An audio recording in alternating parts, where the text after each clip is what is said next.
You are listening to the New American Media.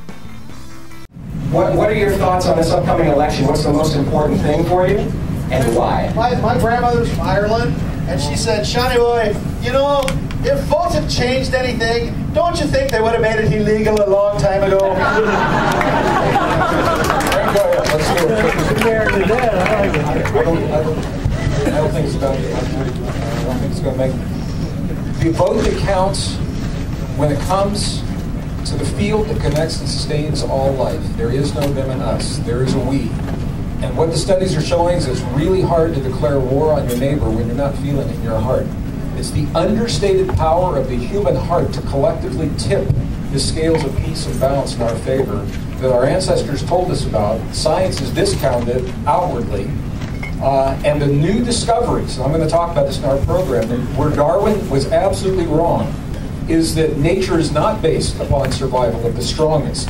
Competition happens in rare circumstances. That nature is based on a model of cooperation and mutual aid. The new science is telling us that, and that gives us a reason to think differently and to solve the crises differently that threaten our very existence. And he's asking you who you're voting for. Yeah, so I'm saying I think it's not going to make a difference who wins the election.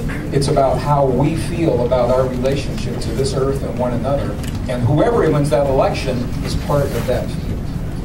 Yeah, who's going to win? Is it going to be Hillary Clinton or Jeb Bush? I have to stand up for this one. I ran for Vice President of the United States in 1984. Always a new function in the office of the Vice President, which I call the peace room, as sophisticated as a war room, to map, track, and connect what's working in the world. And actually, I got over 200 delegates, and was the other woman nominated on that idea. So here's my idea for the election.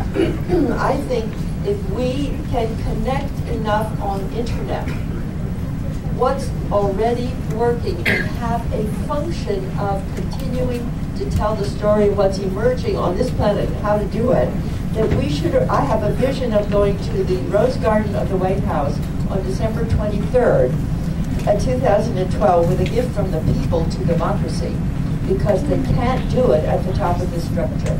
So it's up to us, like you say, but we need structure, function, and system on the internet and noosphere and social networking. We can actually reveal what's emerging if we do it with the new technologies. Okay, thanks, Marla. Michael, go ahead.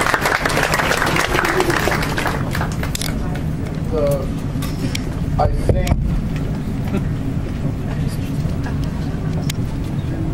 the problem I've seen with elections is we elect people who say they're for peace, but as soon as they're in office, they take us to war.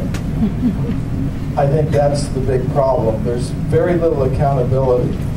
I think if we had the ability to recall people we've elected to these high offices, if they do not deliver on their promises and do the exact opposite of what they did promise in order to get elected, it might be more effective.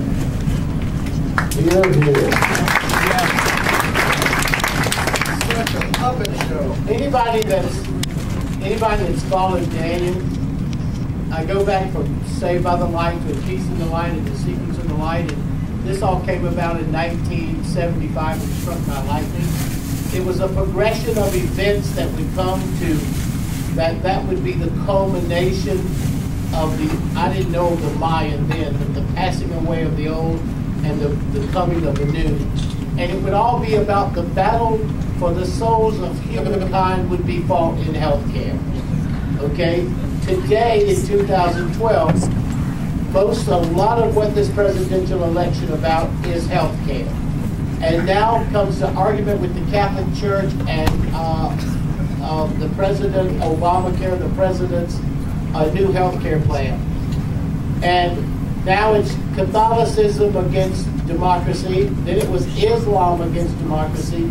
But I believe that this health care program and the way it's being developed, since it's not even been written yet, is the true key to us paying attention to who we are, where we are, and what matters.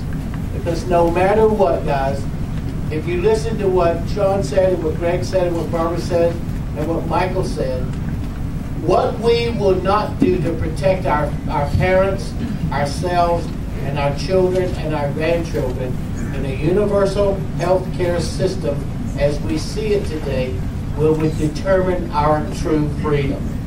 So based on all that stuff in the boxes of knowledge, which is, you can go and look at Saved by the Light, and you'll see in those boxes of knowledge, the spiritual world that guided me back here has never missed one. If you look at them, you will see that that's where we are. Pay so much close attention in this election year to your health care and what is going to be required in the next few years that we do, because the FDA just passed a chip that will be placed in everybody. It's in the new health care bill that will carry your data. They're putting them in Alzheimer's patients, and they're putting in the military. The FDA has approved it. That was the driver in one of those prophecies about health care. So we get conscious in heart. We get conscious in heart math. We get conscious in paying attention to looking at this and not accepting it as it's being told. We will rebirth and recreate a new identity about our health, our consciousness, our well-being, and most importantly, our spirituality. All right, David. Wow, this is a very difficult subject to talk about because I am privy to a lot of information that I can't share with you.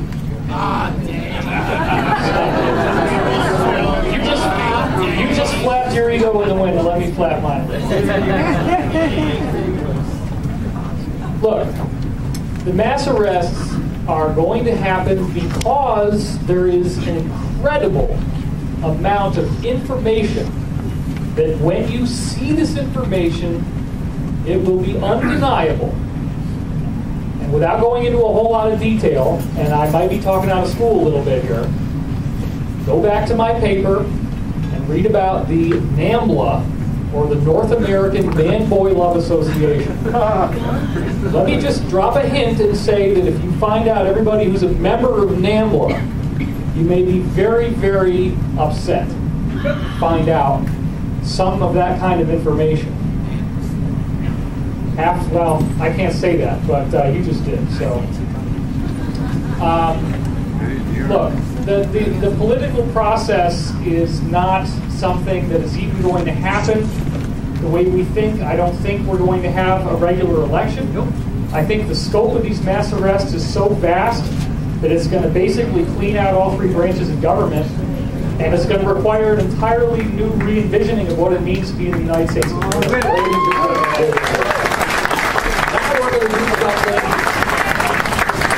We're going to do something that is going to be the most refreshing thing you've done in a long time. Who do you remember the movie Network? Howard Beale, my favorite guy, who would say, look, just leave us alone.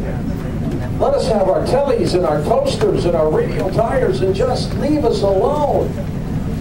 And then he said, I want you all to go to your windows and scream. So I want you all to stand up. Come on, stand up.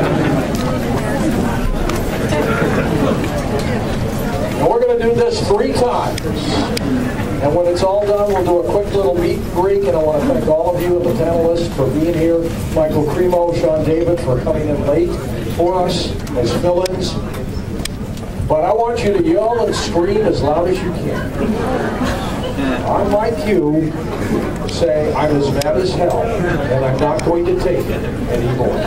And I trust you, you will feel so great when we do it 3 times. 1, 2, 3. Oh, you can go a little louder than that.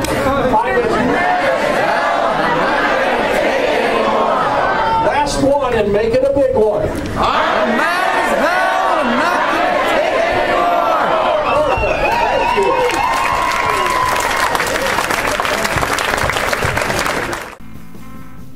anymore. You are listening to the New American Media.